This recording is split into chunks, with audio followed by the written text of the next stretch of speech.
अब आज के इस वीडियो में विद्यार्थी सरल रेखा नामक अध्याय के कुछ विविध प्रश्नों को हल करना सीखेंगे। यह प्रश्न एनसीईआरटी पाठ्यक्रम के आधारित हैं। जैसे कि पहला प्रश्न आपको दिया गया है, 2a भुजा के समबाहु त्रिभुज का आधार y अक्ष के अनुदिश इस प्रकार है कि आधार का मध्य बिंदु मूल बिंदु पर है, तो त्रिभुज के शीर्ष ज्ञात कीजिए। तो सबसे पहले हमें इसका एक काल्पनिक आलेख बनाते हैं। ये हमने अक्ष दर्शा दिए, एक्स अक्ष और वाई अक्ष। 2a भुजा बताई गई है समबाहु त्रिभुज की, और इस त्रिभुज का आधार y अक्ष के अनुदिश है। तो अभी y अक्ष पर अगर समबाहु त्रिभुज का आधार है तो इसका मतलब इसका जो शीर्ष होगा वो x अक्ष के अनुदिश होगा, क्योंकि समबाहु त्रिभुज के बारे में हम देखिए जानते हैं क्या है। ये हमने एक समबाहु त्रिभुज बनाया, अगर इसका आधार x अक्ष के अनुदिश है तो इसका जो शीर्ष लंब होगा, क्योंकि हम जानते हैं कि समबाहु त्रिभुज का शीर्ष लंब माध्यिका ये एक ही बात होती है, तो जो इसका शीर्ष लंब होगा वह y अक्ष के अनुदिश होगा। जब आधार x अक्ष तो शीर्ष लंब y अक्ष, और जबकि प्रश्नानुसार क्या कहा गया है, आधार y अक्ष के अनुदिश है तो इसका शीर्ष लंब x अक्ष के अनुगत होगा। अर्थात ये समबाहु त्रिभुज कुछ इस प्रकार बनेगा, या फिर ये विपरीत दिशा में भी बन सकता है, इस प्रकार बन सकता है, ठीक है ना। तो ये दोनों दिशाओं में बन सकता है। ये हमारा y अक्ष है, ये y डैश है। अब मध्य बिंदु कहा गया था मूल बिंदु, भुजा है 2a, तो 2a का जब आधा कर देंगे तो a बचेगा। अर्थात इस बिंदु से a ऊंचाई पर शीर्ष क्या बन जाएंगे, 0, a, और a नीचे जाएंगे तो 0, -a बन जाएंगे। अब बात आती है इस त्रिभुज के तीसरे शीर्ष, अगर इसका नामकरण कर दें ABC, तो इसका जो तीसरा शीर्ष होगा C होगा, अथवा इधर आ जाएंगे तो इसका नाम हम C डैश रख देते हैं। भाई दोनों दिशाओं में बन सकता है। तो चलते हैं, फिर लिखेंगे क्या। क्वेश्चन नंबर 1 है, प्रश्नानुसार समबाहु त्रिभुज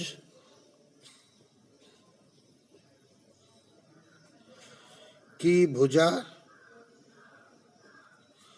बराबर 2a, चूंकि आधार y अक्ष के अनुदिश है, अतः इसका शीर्ष लंब x अक्ष के अनुदिश होगा। अब पिछले एक वीडियो में हमने आपको समबाहु त्रिभुज की ऊंचाई का सूत्र बताया है। इसके शीर्ष लंब को हम ऊंचाई की भी कहते हैं। तो अब लिखेंगे, अतः समबाहु त्रिभुज की ऊंचाई या शीर्ष लंब सूत्र होता है भुजा √3/2। तो भुजा हमारे पास है 2a, √3/2, 2 कट जाएगा, तो ये बराबर आ गया a√3। माप आ गई। इकाई हमको दी नहीं गई है कि सेंटीमीटर मीटर, तो इसको हम ऐसे ही बना रहने देते हैं। फिर कहा गया, चूंकि आधार का मध्य बिंदु मूल बिंदु है। जब आधार का मध्य बिंदु मूल बिंदु है तो इसका मतलब क्या हो गया, अतः आधार के सिरे आधार के सिरों के निर्देशांक। अब देखिए क्या होने वाले हैं, चूंकि आधार के सिरे कहाँ पर हैं, ए और बी हैं, तो ए किधर है, धन वाई अक्ष की ओर है, बी हमारा ऋण वाई अक्ष की ओर है, तो निर्देशांक क्या हो जाएंगे, 0,2a/2,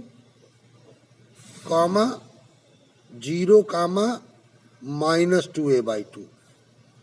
भाई धनात्मक दिशा में +2a हो जाएगा का आधा, मध्य बिंदु बताया क्या था, मूल बिंदु है, मूल बिंदु हो गया 0, 0।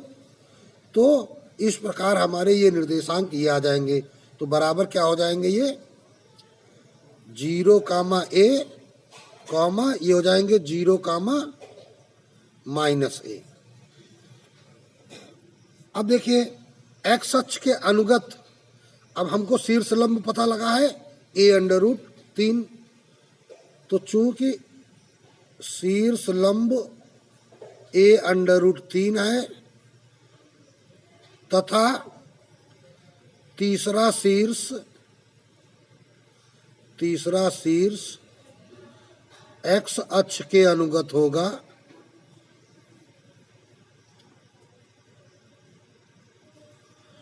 अतः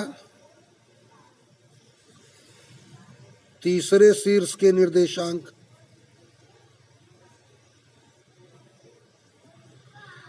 तो अब तीसरा शीर्ष जो है, अभी हमने जैसा कि बताया था, इस मूल बिंदु से दाएं भी हो सकता है, बाएं भी हो सकता है, इन दोनों में से कोई एक, और ए और बी क्या है, फिक्स पॉइंट है, तो क्या लिखेंगे, a√3 था तो पॉजिटिव लेने पर a√3, 0, या निगेटिव लेने पर -a√3, 0। तो इस प्रकार ये तीसरा शीर्ष बन गया। तो अब लिख सकते हैं, अतः त्रिभुज के शीर्ष, तो बराबर पहले तीनों शीर्ष लिखते हैं, तो ए हो गया कितना, 0, a, बी हो गया 0, -a, सी हो गया a√3, 0। फिर क्या लिखेंगे, अथवा। अब दूसरी स्थिति क्या है अथवा में, a 0, a, b 0, -a, और c डैश -a√3, 0। तो इस प्रकार हमें 2 जवाब इस प्रश्न के मिल जाते हैं और ये प्रश्न कंप्लीट हो जाता है। अब दूसरा प्रश्न देखते हैं, जनसंख्या और वर्ष के निम्नलिखित लेखा चित्र पर विचार कीजिए। रेखा AB का ढाल ज्ञात कीजिए और इसके प्रयोग से बताइए कि वर्ष 2010 में जनसंख्या कितनी होगी। तो हमारी जो रेखा AB है वो यहाँ पर है A और हमने इधर लिख दिया B। तो ये एक रेखा AB दिखाई पड़ रही है। अब इस ग्राफ को आप थोड़ा विस्तार से अगर देखेंगे तो यहाँ देखने को मिल रहा है कि x अक्ष पर ये वर्ष दर्शाए गए हैं और y अक्ष पर ये हमारी जनसंख्या दर्शाई गई है। ये जनसंख्या करोड़ में दर्शाई गई है। तो यहाँ पर 2 बिंदु हमें दिए गए हैं इस AB ढाल पर, बल्कि प्रश्न में A इस बिंदु को दिया गया है और B इस बिंदु को दिया गया है। तो हम यहाँ से ये बिंदु हटा देते हैं।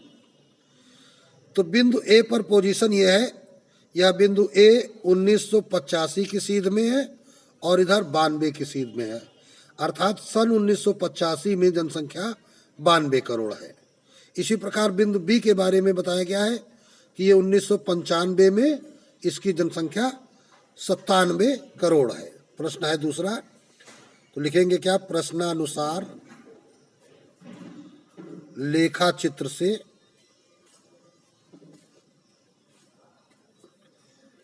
बिंदु A पर क्या दर्शाया गया है, 1985 में जनसंख्या है 92 करोड़, बी पर 1995 में जनसंख्या है 97 करोड़। सबसे पहले रेखा ए बी की ढाल पूछी गई है, तो रेखा ए बी की ढाल, यहाँ दो बिंदु दिए गए, ढाल का सूत्र हमें पता है y2 माइनस y1 बटे x2 माइनस x1। तो y क्या है, जनसंख्या के रूप में y अक्ष के अनुगत जनसंख्या है, x अक्ष के अनुगत वर्ष हैं। तो y2 माइनस y1 करेंगे तो 97 माइनस 92 बटे x2 माइनस x1 करेंगे तो 1995 है यहाँ, सॉरी, तो 1995 माइनस 1985, तो बराबर, अब हमने देखा क्या, 5/10, तो ढाल हो गई 1/2। तो ये ढाल हमारी निकल आई। अब कहा गया है उन 2010 में कितनी जनसंख्या होगी। तो अगर 2010 में जो जनसंख्या बन रही उसका बिंदु अगर हम सी ले लें तो लिखेंगे क्या, अतः 2010 की जनसंख्या को यदि बिंदु सी से प्रदर्शित किया जाए तथा माना कि जनसंख्या, अब देखिए जनसंख्या y अक्ष के अनुगत है और 2010 में पूछा गया है, तो हम इसको 2010 कामा y मान लेते हैं, y अक्ष के अनुगत है। तो जनसंख्या y है तो BC की प्रवणता बराबर AB की प्रवणता होगी। भाई ढाल क्या होगी, दोनों की एक ही है, दोनों का ढलान एक ही है, अर्थात वृद्धि की दर जो है जनसंख्या की वो एक ही है। तो इस प्रकार अब देखिए BC की प्रवणता क्या हो जाएगी, इनका y2 माइनस y1 बटे x2 माइनस x1 करेंगे, तो मतलब अब क्या हो जाएगा, y2 कितना है, y माइनस y1 कितना 97 बटे x2 2010 माइनस 1995 बराबर AB की ढाल क्या निकल के आई थी, 1/2। तो अब इसको जब हम हल करेंगे तो देखिए y माइनस 97 बटे 2010 में 95 घटाएंगे तो 15 बराबर 1/2, तिरछा गुणा हो जाएगा तो 2y माइनस 7 दूनी 14 और 2 9 18 1 19 बराबर 15। तो इस प्रकार y बराबर हमारी जो वैल्यू निकल के आएगी 194 उधर जड़ जाएंगे तो 194 प्लस 15/2, तो बराबर, तो इसलिए y बराबर हो जाएगा 5 4 9 19 1 20/2, तो बराबर 104.5 करोड़। यह जनसंख्या हो जाएगी सन 2005 में लेखा चित्र के अनुसार, और हमने गणना के अनुसार भी इसका हल निकाल लिया है। इसी प्रकार अब देखते हैं तीसरा प्रश्न। एक रेखा बिंदु 1 0 तथा 2 3 बिंदुओं को मिलाने वाली रेखाखंड पर लंब है, अर्थात कोई एक रेखा है जो इन दोनों बिंदुओं को मिलाने वाली रेखा पर लंब है। तो पहले इन दोनों रेखाओं को हम, इन दो बिंदुओं को मिलाने वाली एक रेखा खींचते हैं, 1,0 और 2,3। तो देखिए इनको मिलाने वाली रेखा ये हो गई। अगर इनका नामकरण AB कर लें तो ये AB रेखाखंड हो गया। अब हमको एक ऐसी रेखा ज्ञात करनी है जो इस रेखा पर लंब हो, अर्थात 90 डिग्री का कोण बनाए, तथा उसको 1:n के अनुपात में विभाजित करती हो।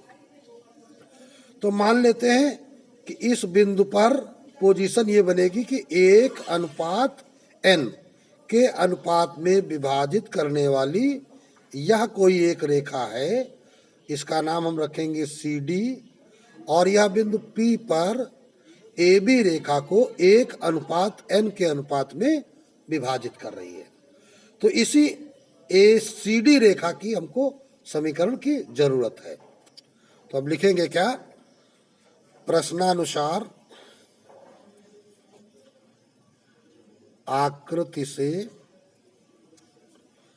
बिंदु A ऑफ 1,0 तथा B ऑफ 2,3 को मिलाने वाली रेखा। अब देखिए, अब हमको रेखा तो CD चाहिए, तो AB को जो मिलाने वाली रेखा है इसकी हम प्रवणता निकाल लें कि प्रवणता M1 इसका नाम दे देते हैं, तो होता है y2 माइनस y1 बटे x2 माइनस x1।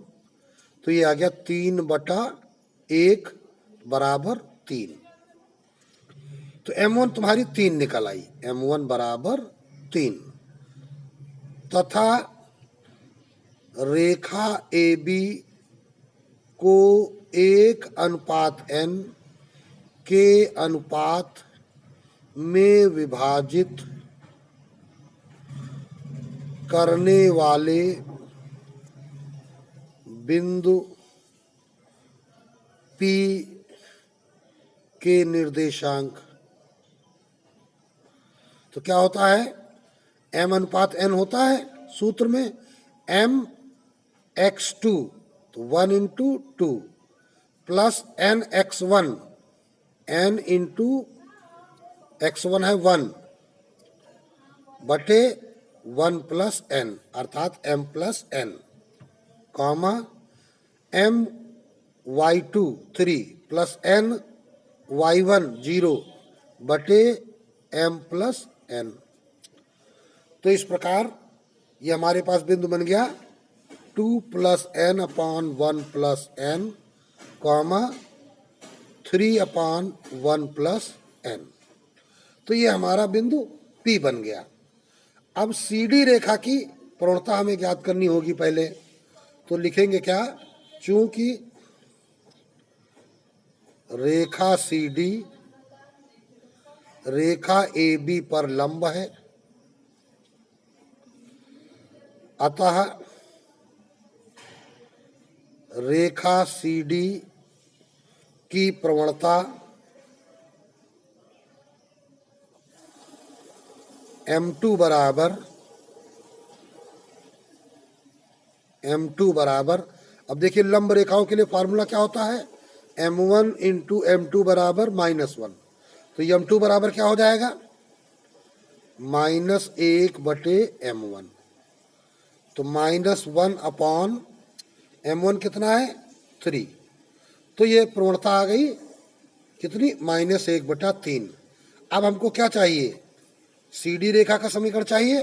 तो CD रेखा के लिए हमारे पास क्या आ गया, ये बिंदु P देखिए निर्देशांक निकल आया, अर्थात बिंदु P से जाने वाली, और हमको प्रवणता भी निकल आई इस प्रवणता की समीकरण। तो क्या लिखेंगे, अतः बिंदु 2 + n/1 + n, 3/1 + n से जाने वाली तथा प्रवणता -1/3 वाली अभीष्ट रेखा, जिसको हमें ज्ञात करना है, CD का समीकरण। तो y - y1 कितना है, 3/1 + n बराबर m -1/3 of x - x1 2 + n/1 + n। अब इसको ही हमें सरल करना है, तो इसको सरल करने के लिए ध्यान दीजिए, 1 + n लघुत्तम लिया, तो 1 + n ऑफ y -3 बराबर, इधर भी लघुत्तम ले लेते हैं, 1 + n और ये बटा 3 है तो ये भी लगाना पड़ेगा, माइनस से ब्रैकेट खोलेगा तो अब देखिए ये तिरछा गुणा होगा तो minus of 1 plus N X, ठीक है ना, और इस माइनस से ये प्लस हो जाएगा। तो अब देखिए यहाँ पर बटे 3 था तो ये 3 का तिरछा गुणा हो जाएगा वहाँ पर, ठीक है ना।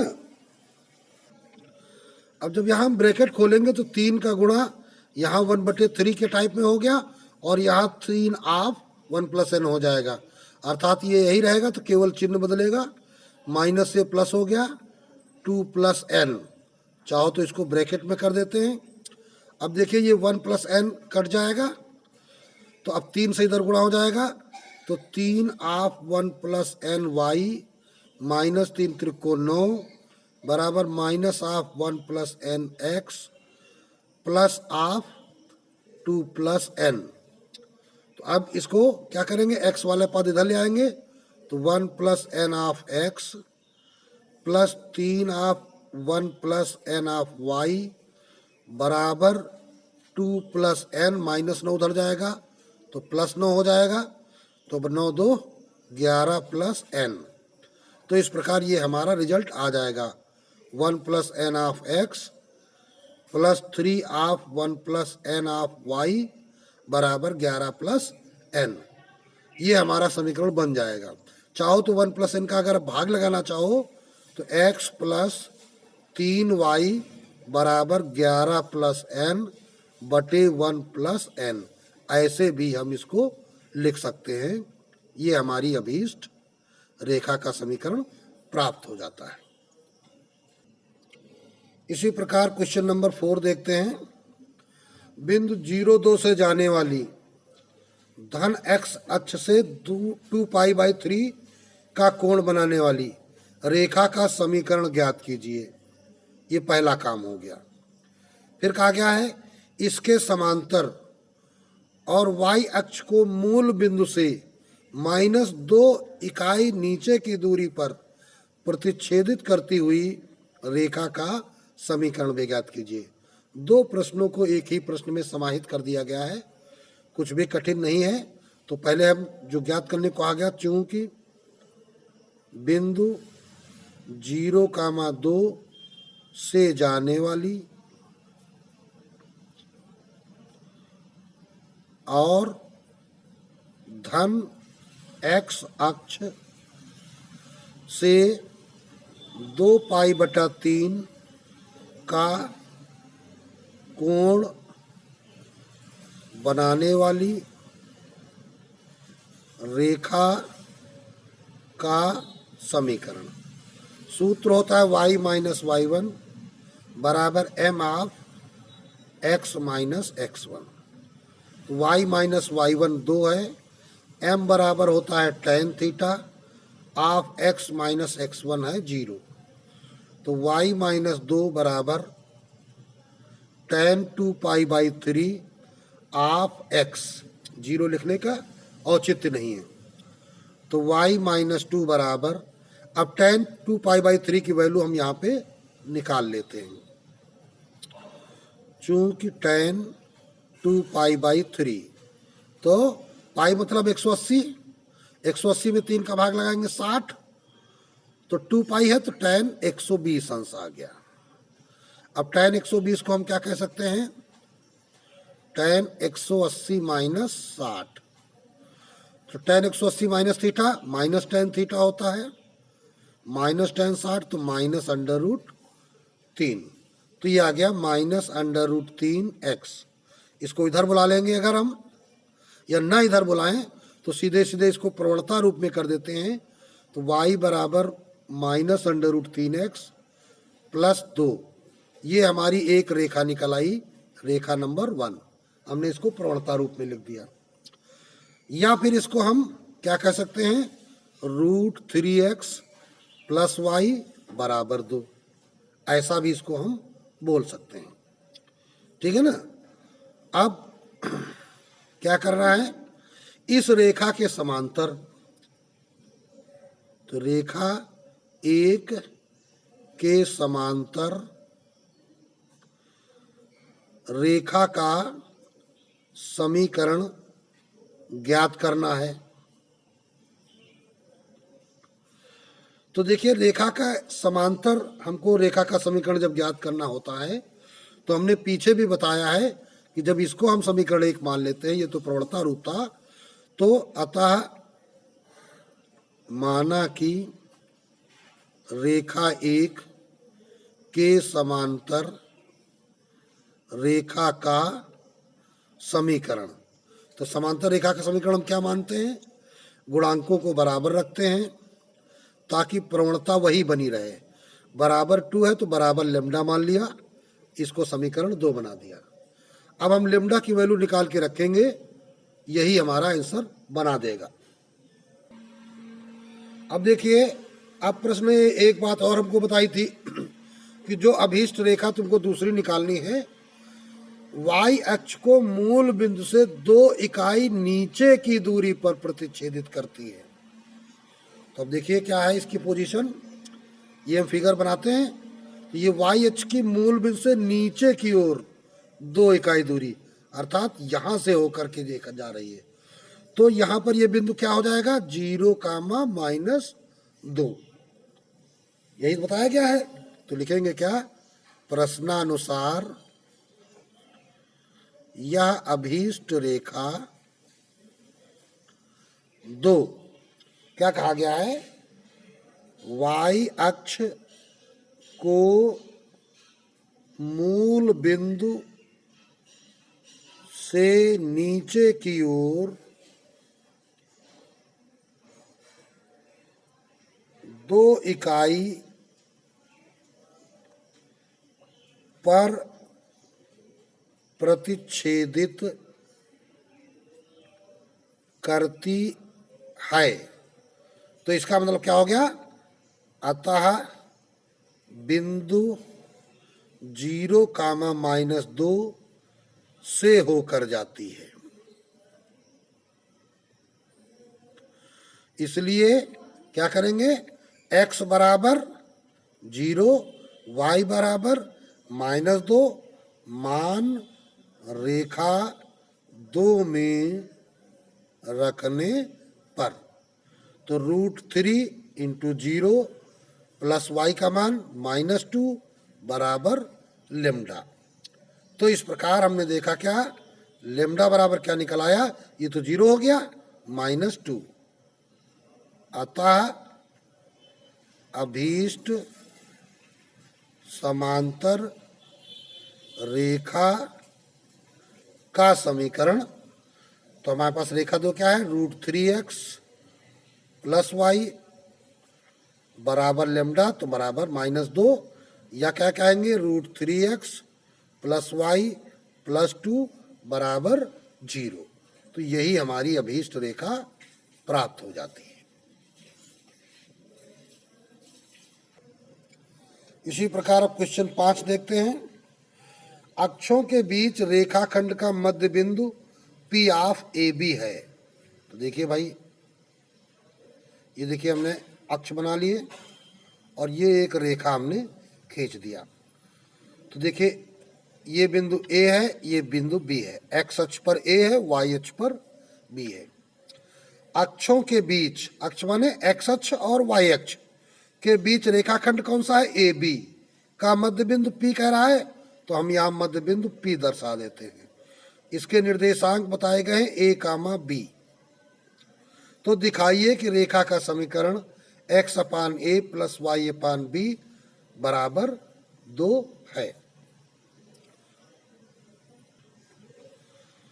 चूंकि प्रश्नानुसार आकृति से अक्षों के बीच, जैसा प्रश्न कहता है हमको उसी भाषा में कार्य करना चाहिए। रेखाखंड AB का मध्य बिंदु P ऑफ A, B है, ये प्रश्न ने बताया है। अब हम मानेंगे, माना कि x अक्ष पर बिंदु A के निर्देशांक बराबर, इसके निर्देशांक हम 0, x मान लेते हैं क्योंकि x अक्ष पर है, सॉरी उल्टा हमने लिख दिया, x, 0 मानेंगे क्योंकि x अक्ष पर कोट शून्य होती है, तो x, 0 हमने मान लिया। तथा y अक्ष पर बिंदु B के निर्देशांक, y अक्ष पर भुज शून्य होता है, कोट हमने y मान ली, तो 0, y। अब मध्य बिंदु के निर्देशांक का सूत्र लगा देते हैं, तो अतः इसलिए कहेंगे मध्य बिंदु P के निर्देशांक बराबर, तो अब देखिए क्या होने वाला है, P के निर्देशांक हो जाएंगे हमारे पास x + 0/2, y + 0/2। निर्देशांक दिए गए हैं a, b, तो बराबर x/2, y/2। तो इसलिए तुलना करेंगे तो हमारे पास x/2 बराबर a, तो x बराबर हो गया 2a, y/2 बराबर b, तो y बराबर हो गया 2b। x, y अब हमको मालूम हो गया, अब क्या लिखेंगे, अतः बिंदु a के निर्देशांक निकल आए हमारे पास, क्या थे, x, 0 थे, 2a, 0, तथा बिंदु B के निर्देशांक निकल आए 0, 2b। अब अतः रेखा AB का समीकरण, तो दो बिंदुओं से जाने वाली रेखा का समीकरण सूत्र लगा दीजिए, y - y1 बराबर y2 - y1 बटे x2 - x1 of x - x1।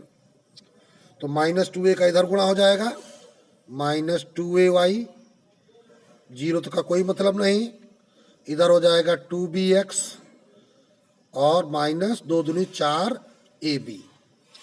तो इस प्रकार इसको बुला लेंगे, तो -2bx -2ay -4ab। तो इस प्रकार हमने देखा कि यहाँ पर अभी -2 का भाग लग जाएगा, ठीक है ना। तो यहाँ पर हम -2 के साथ साथ AB का भी भाग लगा देंगे, तो लिखते हैं -2AB का भाग लगाने पर, तो क्या हो जाएगा, -2bx अपान 2ab, -2 यहाँ पर ay था, हमने गलती से लिख दिया, 2ay अपान माइनस का 2ab बराबर -4ab अपान -2ab। तो जब इसका सरलीकरण करेंगे तो देखिए माइनस माइनस कट जाएगा, 2 दूनी 4, ab कट जाएगा, तो इधर 2 आ गया, इधर हमारे पास माइनस माइनस से प्लस हो जाएगा, 2a कट जाएगा, माइनस माइनस प्लस हो जाएगा, तो y अपान b हो जाएगा, बराबर 2 आया है, इधर माइनस माइनस कट जाएगा, b 2 कट जाएगा, तो x अपान a आ गया, और यही हमें प्रूव करना था। तो इस प्रकार हमारा x upon a plus y upon b बराबर 2 प्रूव्ड हो जाता है, और ये प्रश्न हमारा कंप्लीट हो जाता है। तो अब आज के इस वीडियो में बस इतना ही।